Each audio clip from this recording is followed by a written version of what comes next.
get behind me, pull out every star. I want a happy ending, tired of pretending. Well, let them get the best of me. Whoa, whoa, whoa, give me a break. The game is survival.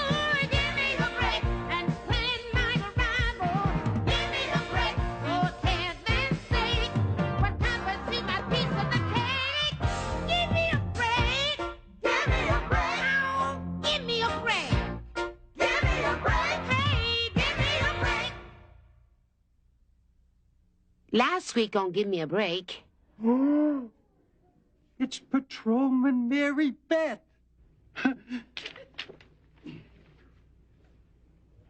I can't believe it.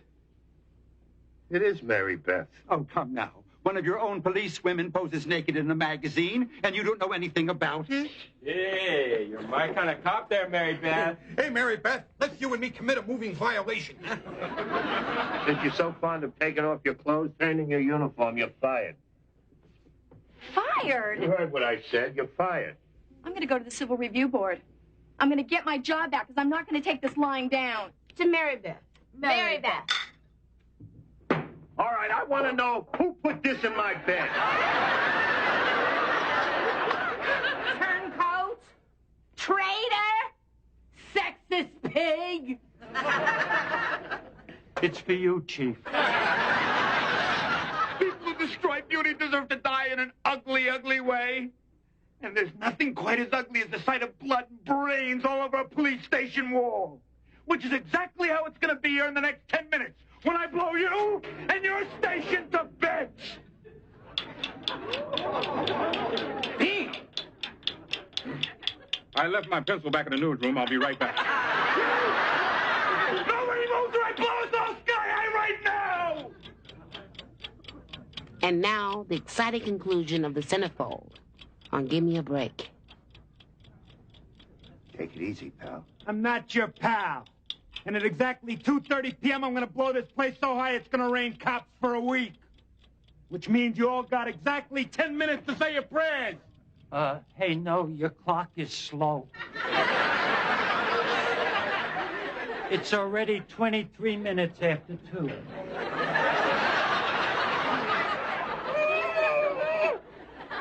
Simpson, do you know what you just did? Yeah, sure, Chief. I set my watch every morning. There's a lady, I call it the phone company. I think she's got the hots for me. Shut up, Simpson, or I'll reach out and touch someone. Freeze, sucker! Okay, take it easy, huh? Look, why don't we talk this thing over quietly, like two old friends having a little chat. What's your name, son? None of your business, you scum-sucking pig. 6 minutes. Chief, listen, I got an idea. Why don't I talk to him, huh? Maybe you'll put him to sleep.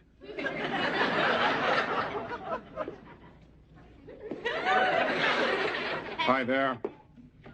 Hamilton Storm, Channel 6 News. Perhaps you've seen me on TV. Yeah, you're the creep on the Channel 6 News who keeps trying to look down his anchor woman's dress. Right. Listen, fella, a thought occurred to me, and I thought I'd like to share it with you. Well, keep talking, no talent. No! Ray, no talent. Listen, I thought we could make a deal. Sit down. What kind of deal? Why don't we do an interview on TV together? So like Mike Wallace on 60 Minutes. You'll answer questions while I look like I've got acid indigestion.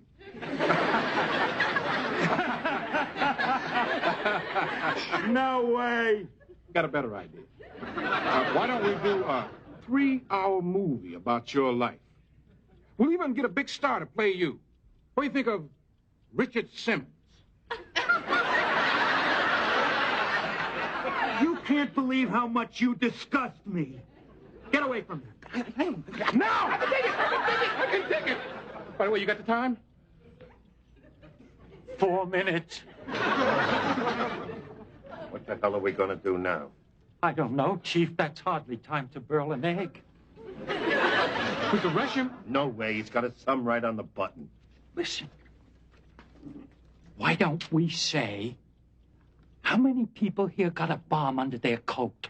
And when he raises his hand, you could grab the clock.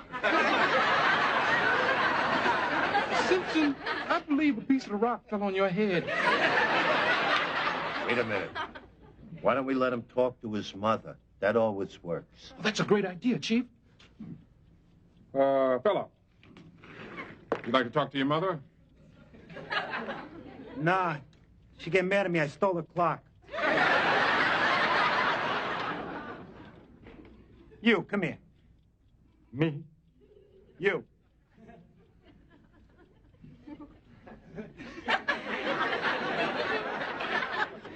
Where have I seen your face before? Same place you see it now? No, dummy, I mean you look familiar. Oh. You look a little familiar, too. Weren't you the plum in the Fruit of the Loom ads?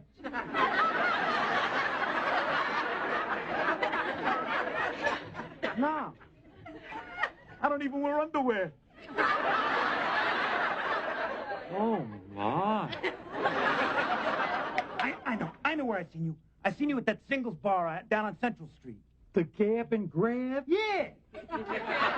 Yeah, I'm in there a lot. Me too. But I always strike out. Me too. I see a girl out. I don't even know what to say to her. Me either. Once I get past, what's your sign, I'm all cliches. You know, it's hard to get to know women. Yeah, sure. That's because they're the opposite sex. It's too bad we're not the opposite sex. I'd say yes to everybody.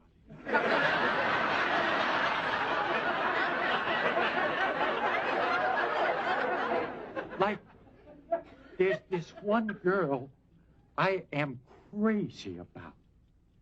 But I know she could never go for me. But every once in a while, you know, when I'm sure nobody's looking, I leave a rose in her patrol car. What do you think I'm doing this for? I figure that maybe women will pay attention to me if I protest the firing of Mary Beth. Well, oh, yeah. It's too bad you'll be dead. Some girls like that.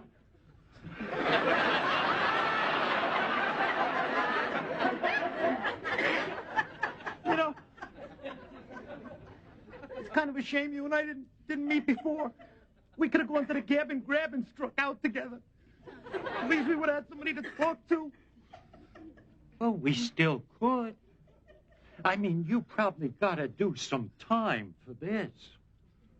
Calling the chief a scum-sucking pig is a serious offense.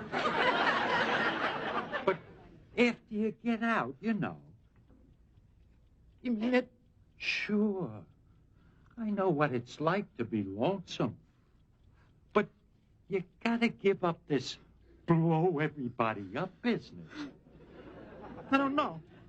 Well, you better make up your mind. There's only 7 seconds left. I don't want to die when I made a new friend. Here, you take it. Calvin! Go get the ball first! What did you say your name was? Simpson. Ralph Simpson. Come on. I'm Arnold.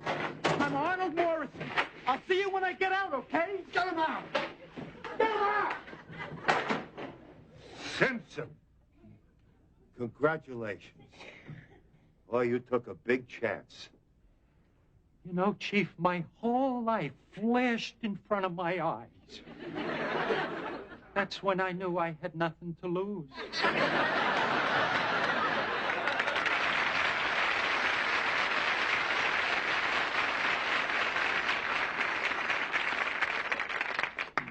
I'm going to recommend you for a citation. Oh, gosh, Chief. That's very generous for a person who has no feelings. Chief, could I talk to you for a minute? Why, of course, Ralph. It's a pleasure to talk to a hero. Yeah, I got these cigars for Christmas, and I only smoke them on special occasions. Have one. Have two. Oh, thanks, Chief, but I don't smoke. What are you taking one for? For my mother. Well, why not, huh? She raised a fine, brave son.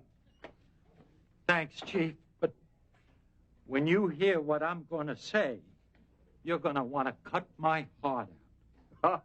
Oh, come on, Simpson. You saved our lives. Chief, remember our Christmas party?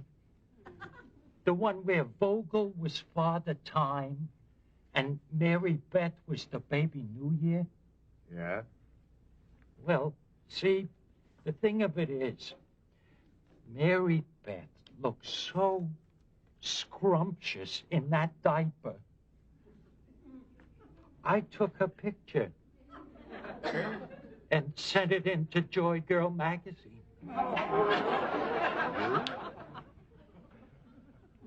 You were the one?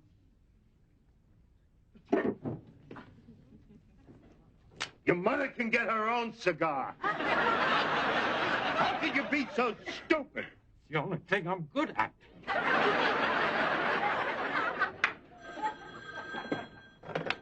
Officer Simpson, what do you want? Oh, yeah, I'm very sorry. I didn't know it was you, your mayorship. Yeah, Chief, it's the mayor. Yes, Your Honor. Well, I'm pretty busy. Yes, I'll be right over.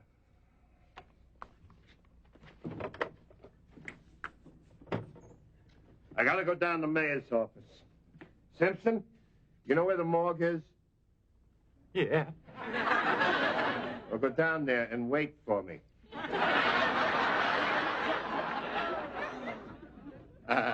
All right, thanks. You wanted to see me, Your Honor? Yes, Carl, come in, dear boy. Sit down, relax. Thank you. You must be all shook up after that bomb scare this afternoon. Oh, I'm fine, Your Honor. Well, I'm not. I guess I must be too emotional, but I keep thinking of the station in rubble and policemen blown to bits and mangled meter maids. Our budget would have been shot to hell. Well, your concern is very touching, Your Honor. Well, Carl, you know the election is only 1 week away. Now, you just have to pucker up and start kissing babies. Well, the polls show that I'm in the lead. And I don't want to be shot down at the last minute by some dim bulb making a lame brain mistake. Now, what's that got to do with me, Your Honor? You're the dim bulb. Tomorrow at 4 o'clock, that floozy you fired is going to appear before the Civil Service Review Board. And if that bimbo gets her job back, you're going to look like a damn fool. I can't do anything about that, Your Honor. Oh, yes, you can. I've scheduled a press conference for tomorrow at 10 o'clock. You're going to tell everybody it was all just a little misunderstanding and give that chippy her job back. I can't do that, Your Honor. What she did was wrong. You want to deal with right and wrong. Become a priest. My religion is getting elected. And if I lose this election, I'm going to lose my limousine, my chauffeur, and my big fancy office. And if that happens, I'm going to lose you. So be it. I'm a good cop. I can get another job. As what, a bag lady? Carl, will you wake up and smell the coffee? This election is like the Super Bowl to me, Carl, and I'm that far away from scoring the winning touchdown. You should be out there blocking your butt off for me, and you're on the sidelines firing a cheerleader? I had to fire her. She was waving her pom-poms in front of the whole stadium. Carl, I think you've been playing too long without a helmet. Now, you hear this. You hire that girl back. Well, you're not going to be in the game.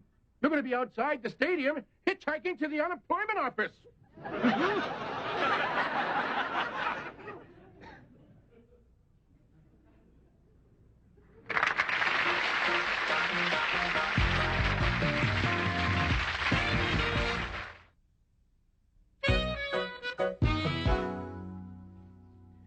I'm not going to do it.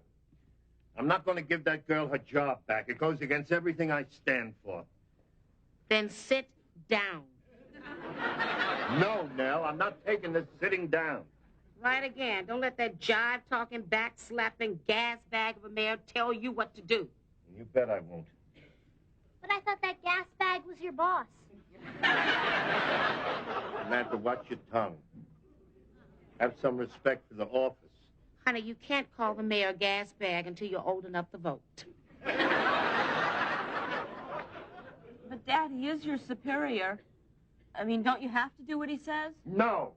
When your heart tells you you're right, you don't listen to your superiors. Can I quote that back to you someday?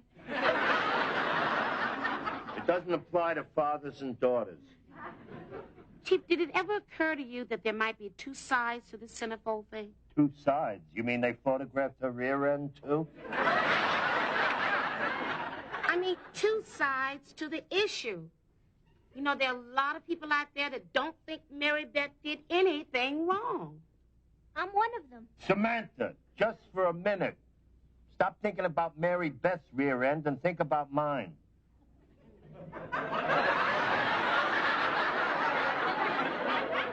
Do I really have to? Look, Chief, nobody likes to admit when they've made a mistake. Take me. When I accidentally burned the roast, do I tell you about it? No. I ground it up and passed it off as meatloaf. Nell, I'm sworn to uphold the law. That's my job. Chief, but you're also sworn to uphold the Constitution, and it says that you cannot deny a person a job on the basis of their race, religion, or how much clothing they have on. What Constitution is that? The same one that freed the slaves and gave women their rights and then forgot them both. So if you had your way, you'd have people going to work naked.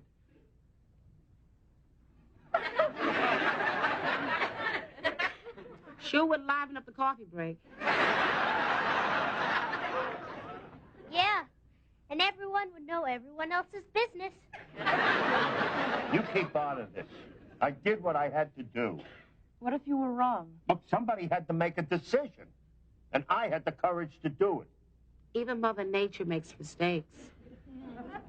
That's why the elephant has to eat with his nose.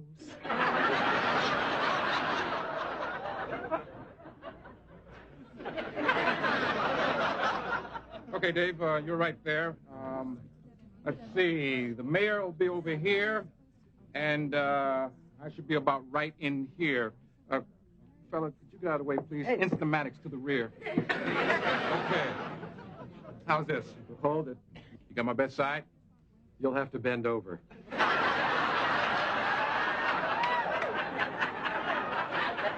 On the air. Hi there. Hamilton Storm. Good morning, everybody. We're coming to you live from the mayor's office, where we're awaiting a statement from Chief Carl Koniski concerning the future of Mary Beth Sinclair, also known as Page 32. I think I hear the chief coming now. Hold it. Chief, could you please say a few words? Not now. Later. Well, there you have it, ladies and gentlemen. A few words from the chief. Excuse me, fellas, can I have a word with you over here? Now, some of the boys on my staff prepared this statement for you, and we think it'll please everybody, and it touches all the bases. I don't like anyone touching my bases, Your Honor. I'm standing here now with someone who can give us a different slant on this story. This is Nell Hopper, one of the chief's closest friends. Nell, how has the chief been holding up under all this pressure? Are we on TV? Yes, we are. We're on. We are on now. All those people looking in now. Yes, they are. You don't have to be embarrassed. Oh, I'm not. You should be. The diamond in your tooth just fell out.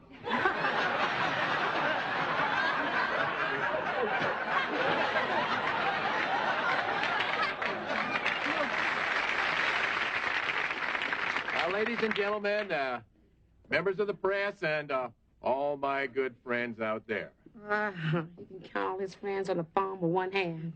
Now, I know the election is only a week away, and I should be out there speaking out on the issues. But there are more important things than getting elected for another term. Get the shovel out, here it comes. It is far more important that I spread the oil on the troubled waters. Sounds like a grease job to me, though. Now you boys in the press have been kicking this around and you've been having a pretty good time. But now it's time to get the true story from the horse's mouth. That's a change. Usually you get it from the other end. Our loyal chief of police, Carl Kaczynski. Knitsky. Of course.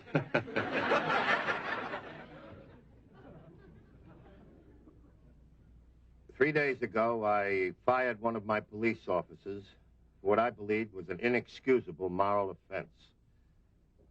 I thought her actions were in poor taste and did a lot of harm to the dignity of the department.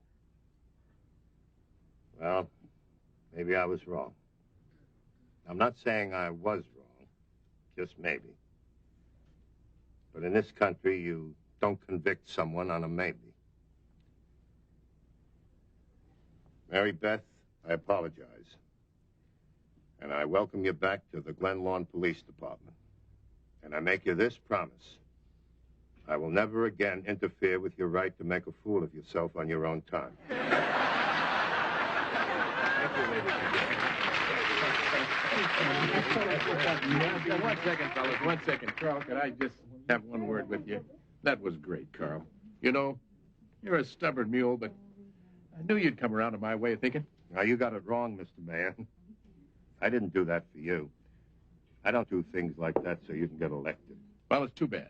I guess that's why I'm a mayor, and you'll always be an employee. But right now, there are 2 things that make me feel terrific. Uh-huh. One is my family. And what's the other one, Carl? That I'm not voting for you.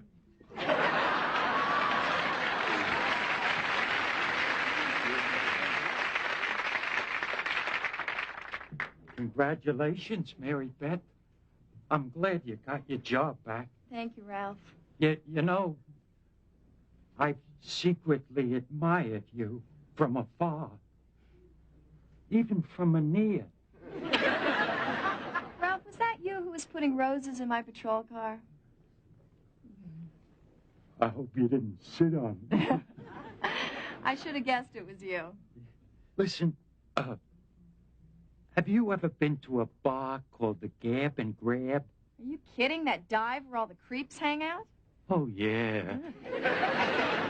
Well, do you know someplace where we could go? Ralph, are you asking me for a date? Not if you're going to say no. Pick me up at 7 o'clock. Yeah.